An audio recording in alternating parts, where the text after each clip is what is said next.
Hello students, मैं अंजलि पयाल स्वागत करती हूँ आपका आईसीटी वर्चुअल क्लासरूम देहरादून से। कैसे हैं आप सब लोग? उम्मीद करती हूँ आप सब लोग अच्छे होंगे और अपनी लाइफ में बहुत बेहतर कुछ कर रहे होंगे। आज हम बात कर रहे हैं क्लास 11th की केमिस्ट्री की, और जैसा कि आप लोग जानते हैं सेकेंड चैप्टर आप लोगों का यहाँ पर चल रहा है स्ट्रक्चर ऑफ एटम। परमाणु की संरचना की बात हम लोग कर रहे थे, यानी पदार्थ का वह सूक्ष्मतम कण जिसे परमाणु नाम दिया गया, उसे अविभाज्य भी बोला गया है अभी तक। और हम लास्ट सेशन में पढ़ रहे थे कि अविभाज्य कण जिसे कहा जा रहा था, उसके अंदर आपके कुछ कण पाए जा रहे हैं जिनको अपरमाणुिक कण आप लोग कह रहे हैं, जिसमें कि हमने इलेक्ट्रॉन के बारे में पढ़ना स्टार्ट किया था कि इलेक्ट्रॉन की खोज कैसे हुई। तो सबसे पहले चले थे हम फैराडे के एक्सपेरिमेंट में, जहां पर उन्होंने क्या किया था, एक ग्लास ट्यूब के अंदर दो इलेक्ट्रोड्स लगा दी थी, एक कैथोड और एक एनोड। देन बाहर से एक परिपथ लगा देने से और वहां पर कम आपका प्रेशर रखने पर क्या होता है कि कैथोड से कुछ पार्टिकल निकलते हैं जो एनोड की तरफ को चलते हैं। वहीं पर ये आपको ऐसे तो दिखाई नहीं देंगे, लेकिन आप क्या करते हैं, फिर इस एनोड को छिद्रदार बना देते हैं और उसके पीछे एक स्क्रीन लगा देते हैं, एक कोटिंग कर देते हैं, जिसको आप फॉस्फोरेसेंस कोटिंग कहते हैं। जिंक सल्फाइड आपने यूज किया था। इसके अलावा आप फ्लोरेसेंट कोटिंग भी कर सकते हैं। वहां पर होगा क्या, जो कैथोड आप किरणें आपको दिखाई नहीं दे रही थी, या कैथोड से निकलने वाले जो पार्टिकल्स थे वो आपको दिखाई नहीं दे रहे थे, लेकिन जब वो यहाँ से एनोड की तरफ चलेंगे, एनोड में चूंकि छिद्र है तो छिद्रों से निकल करके वो उस कोटिंग तक पहुंचेंगे और वहां पर दीप्ति उत्पन्न करेंगे, यानी एक प्रकार की चमक उत्पन्न करेंगे। तो इस प्रकार आपको दिखाई देगा कि कैथोड से कुछ तो किरणें निकली हैं जो कहाँ पहुंची है, एनोड के पास पहुंची है। ठीक है, तो उन्हीं को बाद में क्या नाम दिया गया, आपका इलेक्ट्रॉन्स नाम दिया गया, जो निगेटिवली चार्ज पार्टिकल थे। ठीक है, कैथोड चूंकि आपकी निगेटिव है तो उससे निकलने वाले पार्टिकल भी निगेटिवली चार्ज। ओके, देन हमने इसका charge to mass ratio of electron यहाँ पर देखा था, जिसके बहुत सारे यहाँ पर ऑब्जर्वेशन हमने देखे थे। जब आपका मैग्नेटिक फील्ड और इलेक्ट्रिक फील्ड को वहां पर अप्लाई किया जाएगा एक दूसरे के परपेंडिकुलर, और इलेक्ट्रिकल फील्ड जो होगा वो कैथोड रे का जो उनका ट्रेवल का पाथ है उसके भी परपेंडिकुलर होगा। तो वो लगाने से, इलेक्ट्रिक फील्ड लगाने से आपने क्या देखा था कि यहाँ पर ए पॉइंट पर डिफ्लेक्शन जा रहा है, और जो आपका जब आप सिर्फ मैग्नेटिक फील्ड लगा रहे हैं तो डिफ्लेक्शन सी पॉइंट पर आपको देखने को मिलता है, यानी कि जो ट्रेवल का पाथ है वो चेंज हो गया। ठीक है, जो कैथोड रेज है उनका। तो अभी मैग्नेटिक फील्ड में सी पॉइंट पर वो चमक उत्पन्न कर रहे हैं, इलेक्ट्रिक फील्ड में ए पर। और कहा गया है कि अगर आप इलेक्ट्रिक फील्ड और मैग्नेटिक फील्ड को इस प्रकार संतुलन में रखते हैं तो आपका बी पॉइंट, जो कि उसका स्ट्रेट लाइन पाथ था, वो भी आपको वापस प्राप्त हो सकता है। Okay, then charge on the electron, electron पर चार्ज कितना था, तो इलेक्ट्रॉन पर जो चार्ज होता है उतना ही चार्ज प्रोटॉन पर भी होता है। बस आपको क्या ध्यान रखना होता है, प्रोटॉन का चार्ज पॉजिटिव होगा, इलेक्ट्रॉन का आपका निगेटिव होगा। ठीक, तो इलेक्ट्रिकल चार्ज है यहाँ पर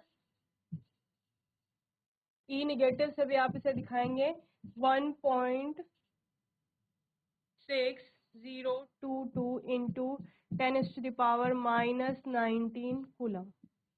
ओके, ये आपका क्या है, इलेक्ट्रॉन का चार्ज है। R A Millikan devised the method known as oil drop experiment 1906 to 14 to determine the charge on the electrons. He found that the charge on the electron to be -1.6 into 10⁻⁻19 coulomb. ये power में होगा। Okay, the present accepted value of electrical charge is -1.6022 into 10⁻⁻19 coulomb. The mass of the electron me, जिसे आप लिखेंगे, was determined by combining these results with Thomson's value of E by me ratio. So -19E, इसको पूरा solve कर लिया गया है, यहाँ पर इसको डिवाइड किया गया है किससे, उसके जो एमी है यानी मास इलेक्ट्रॉन का, देन कैलकुलेट करके ये आया है 9.1094 इंटू 10⁻⁻31 kg। ओके,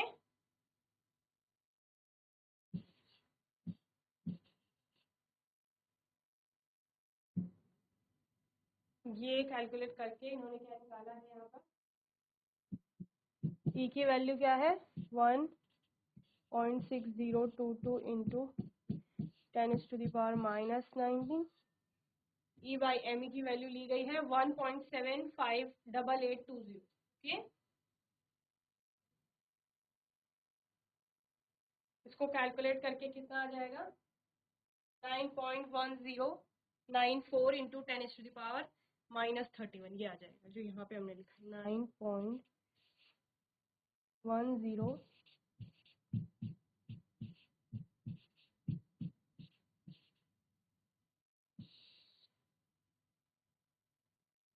यहाँ से आप लिखें Thomson's value of e by m e ratio, then m e यानी मास ऑफ इलेक्ट्रॉन क्या हो जाएगा, इलेक्ट्रॉन पर जो चार्ज है divided by e by m e ratio जो आपका आया है, तो वो आप पूरा कैलकुलेट करके लिख लेंगे, तो ये आ गया आपका मास ऑफ इलेक्ट्रॉन। तो आप इसको 9.1 इंटू 10⁻⁻31 kg भी लिखते हैं। ओके, चलिए नोट कर लेंगे जल्दी से।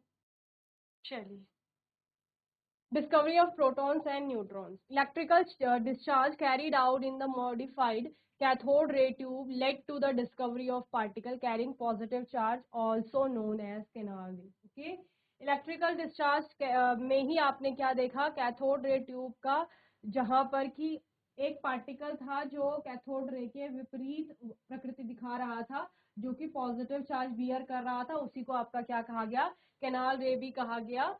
ठीक है, तो ये कहाँ से निकल रही होंगी, एनोड से, पॉजिटिवली चार्ज जो एनोड है आपकी, वहां से ये पार्टिकल निकले। The characteristics of these positively charge particles are listed below. क्या क्या विशेषताएं थी इन पॉजिटिवली चार्ज पार्टिकल की। फर्स्ट है, unlike cathode rays the positively charge particles depend upon the nature of gas present in the cathode ray tube, these are simply the positively charge gaseous ion. Okay, क्या कहा गया, unlike cathode ray, cathode ray के जैसे कि cathode ray में क्या बोला गया था कि वो गैस की प्रकृति पर निर्भर नहीं कर रहा है। ठीक है ना, जो निगेटिवली चार्ज पार्टिकल थे, तो गैस कौन सी प्रेजेंट है वहां पर, उसकी प्रकृति पर निर्भर नहीं कर रहा है, ऐसा यहाँ पर नहीं था। These are simply the positively charge gaseous ions. ये क्या थे, ये सिंपली धनावेशित गैसीय आवेशित आयन थे।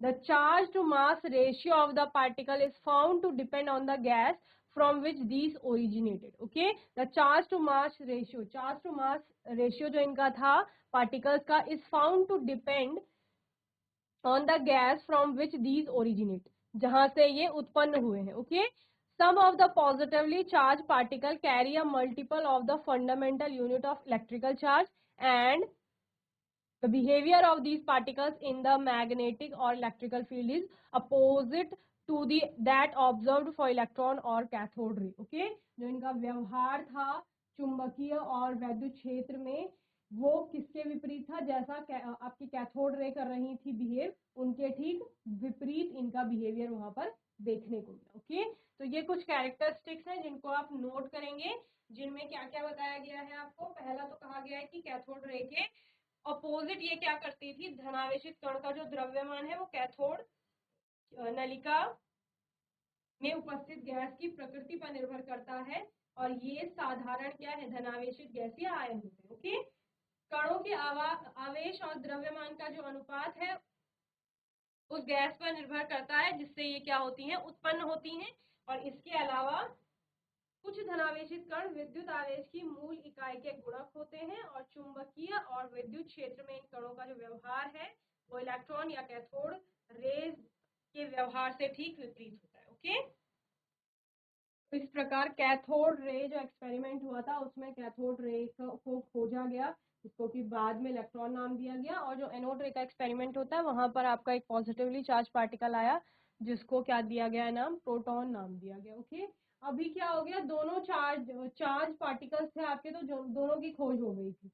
इसके बाद जब तत्वों के बारे में स्टडी करना स्टार्ट हुआ, अलग अलग तत्वों के बारे में पढ़ा गया, तो क्या हुआ, वहां पर उनके परमाणु भार या द्रव्यमान की जब संकल्पना रखी गई, तो वहां पर पता चला कि परमाणु द्रव्यमान का और इलेक्ट्रॉन का तो कोई संबंध है नहीं, लेकिन जो प्रोटॉन है उसका वो परमाणु द्रव्यमान में आपका इंक्लूड होता है। लेकिन जितना प्रोटॉनों की संख्या वहां पर थी उतना परमाणु द्रव्यमान नहीं आ रहा था, उससे अधिक परमाणु द्रव्यमान आ रहा था। तो यानी प्रोटॉन के अतिरिक्त भी कोई कण वहां पर है जो कि क्या कर रहा है, परमाणु द्रव्यमान में अपना योगदान दे रहा है।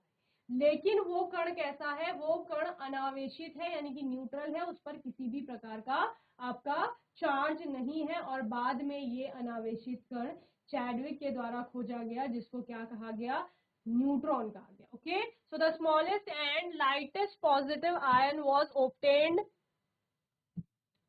from hydrogen and was called proton. This positively charged particle was characterized in 1919.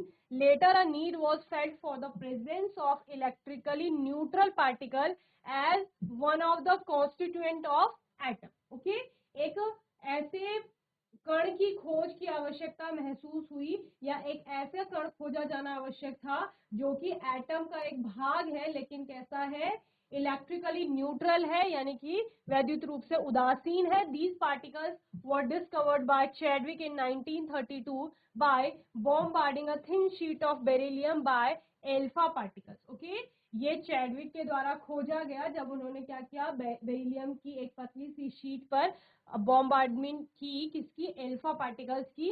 When electrically neutral particles having a mass slightly greater than that of the protons was emitted, he named these particles as neutron. Okay, वहां पर थोड़ा भारी कण एक प्रतीत हुआ जो कि न्यूट्रल था, वैद्युत रूप से उदासीन था, और प्रोटॉन से हल्का उसका अधिक मास था। इसको क्या नाम दिया गया, इसको न्यूट्रॉन नाम दिया गया। ओके, चलिए नोट कर लेंगे इस पॉइंट को। चलिए, अब इलेक्ट्रॉन, प्रोटॉन और न्यूट्रॉन की खोज हो चुकी है। अब पता लगाना है कि इनका ये पाए कहाँ पर जा रहे हैं, ठीक है, इनकी स्थिति कहाँ पर है, लोकेशन कहाँ पर है पूरे परमाणु के अंतर्गत।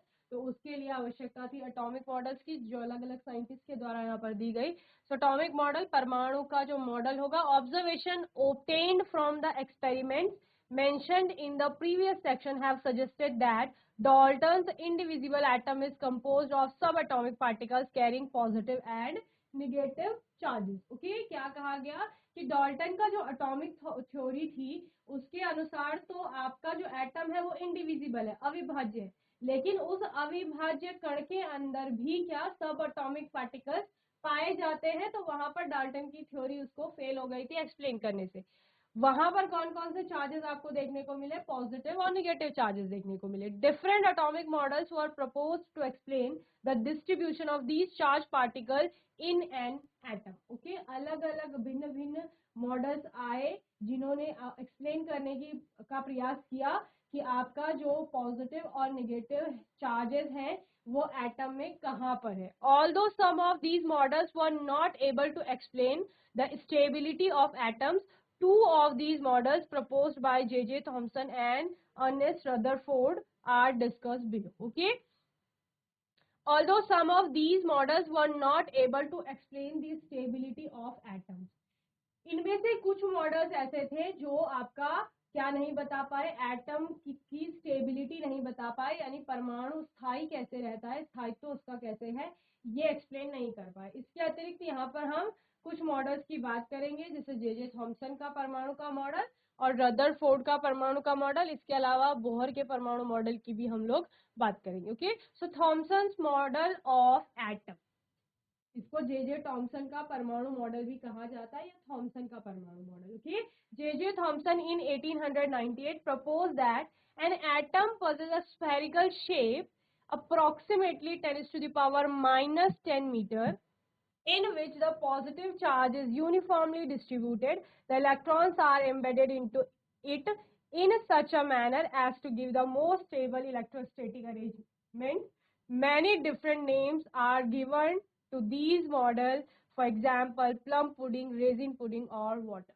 ठीक है, तो आपने पहले की क्लासेस में भी आपके परमाणु संरचना के बारे में बात की फिर परमाणु के अलग अलग मॉडल आप लोगों ने देखे, जिसमें कि जे थॉमसन का तरबूज का मॉडल आपने देखा, वाटरमेलन। तो जिस प्रकार तरबूज में लाल खाने वाला भाग होता है वो आपका पॉजिटिव पार्ट होता है, और जैसे उसमें काले बीज बिखरे रहते हैं तो वो निगेटिव पार्ट है। बस इतना थॉमसन ने बताया, और इसी की वजह से आपका परमाणु क्या है, पूरा जो एटम है वो वैद्युत रूप से उदासीन है। उन्होंने इतना बोल दिया। ओके, तो क्या कहा गया थॉमसन के द्वारा कि जिस प्रकार तरबूज है आपका, ये तरबूज है, इसमें जो ये रेड पार्ट है जिसको आप लोग खाते हैं, ठीक है ना, तो ये लाल खाने वाला जो भाग है वो धनावेश है, परमाणु धनावेश यानी प्रोटॉन।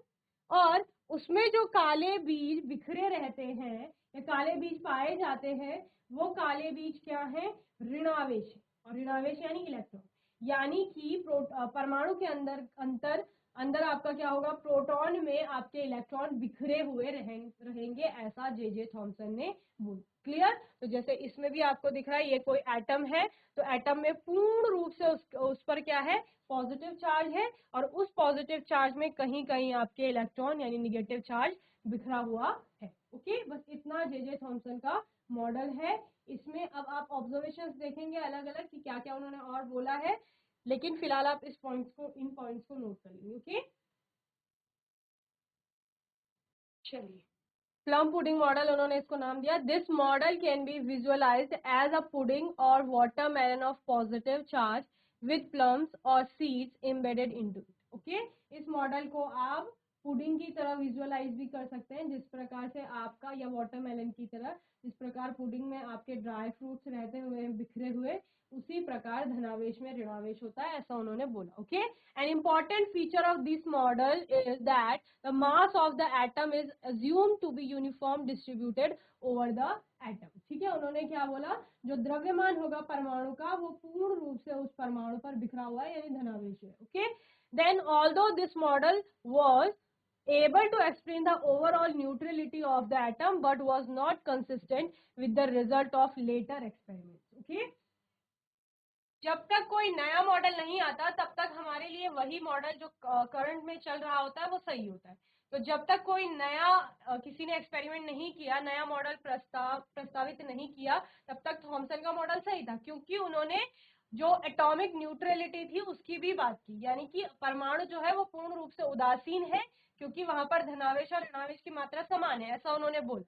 लेकिन बाद में जो एक्सपेरिमेंट आए, जो उनके रिजल्ट थे, उन्होंने क्या किया, उन्होंने इसको फिर से फेल कर दिया, यानी कि थॉमसन का मॉडल सही नहीं है। Thomson was awarded Nobel prize for physics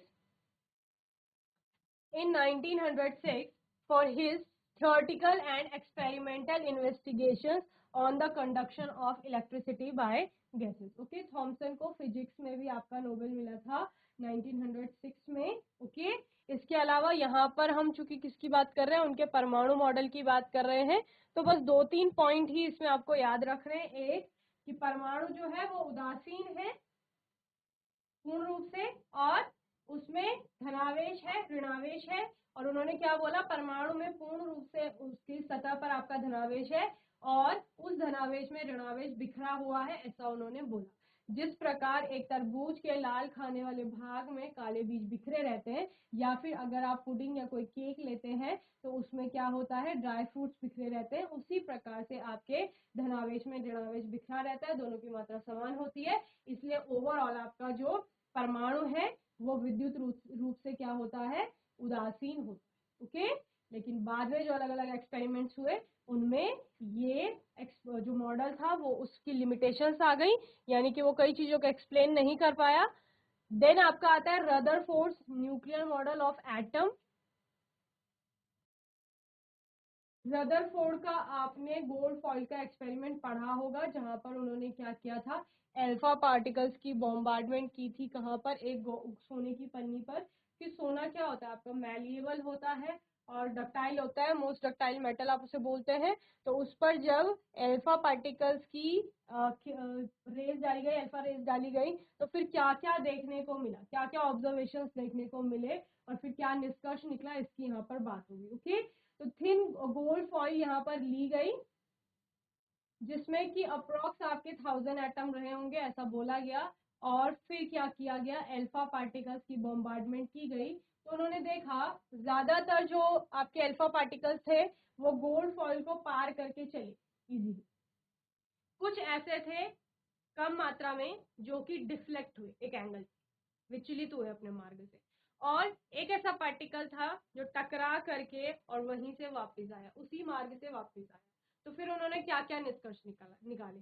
अगर ज्यादातर अल्फा पार्टिकल पार हो गए दैट मीन्स कि खाली स्थान उनको मिल गया इसलिए वो निकल गए। अगर खाली रोड है तो इजीली गाड़ी चली जाती है। या आप कह रहे हैं कि कहीं पर कोई ऐसी चीज है जिसमें कि छेद है, तो अगर छेद बड़े हैं या बहुत ज्यादा छेद है तो अगर आप उससे कोई चीज पार कराना चाहो तो वो इजीली पार कर जाएगा। तो इसी तरह यानी कि गोल्ड फॉइल में ज्यादातर ऐसा था कि खाली स्थान था जहां से अल्फा रेज इजीली क्या हो गई, पार हो गई। कुछ डिफ्लेक्ट हुई एक एंगल में, यानी कि कुछ ऋणावेश था वहां पर जिस ऋणावेश से टकरा कर वो एक एंगल पे क्या हुई, डिफ्लेक्ट। ओके। और एक ऐसा पॉइंट आया जहां पर वो टकरा करके जिस मार्ग से गए थे उसी मार्ग से टकरा करके वापस आए, यानी वहां पर कुछ भारी है जिससे टकरा करके अल्फा रेज वापस आ रही है। ओके। तो ये उन्होंने इसके बाद उन्होंने क्या क्या बोला वो हम लोग आने वाले सेशंस में देखेंगे कि ऑब्जर्व क्या क्या किया था उन्होंने। कुछ इस प्रकार का उन्होंने एटम की संरचना बताई कि ये आपका एटम है, ठीक है, और इसमें क्या हो रहा है, ज्यादातर आपके जो अल्फा रेज है वो पार हो रही हैं इजीली, लेकिन कुछ कुछ क्या हो रही हैं, एक एंगल पे डिफ्लेक्ट हो रही हैं। वहीं पर एक ऐसा था जो टकरा करके जिस मार्ग से गया था उसी मार्ग से वापस आ गया। ओके, क्लियर है। तो आज के सेशन में हमने प्रोटॉन के बारे में पढ़ा, न्यूट्रॉन के बारे में देखा, और एटॉमिक मॉडल हम लोगों ने यहाँ पर स्टार्ट किया जिसमें जे थॉमसन का एटॉमिक मॉडल पढ़ा और रदरफोर्ड का एटॉमिक मॉडल हम लोगों ने स्टार्ट किया। आने वाले सेशन में इसी को आगे कंटिन्यू करेंगे।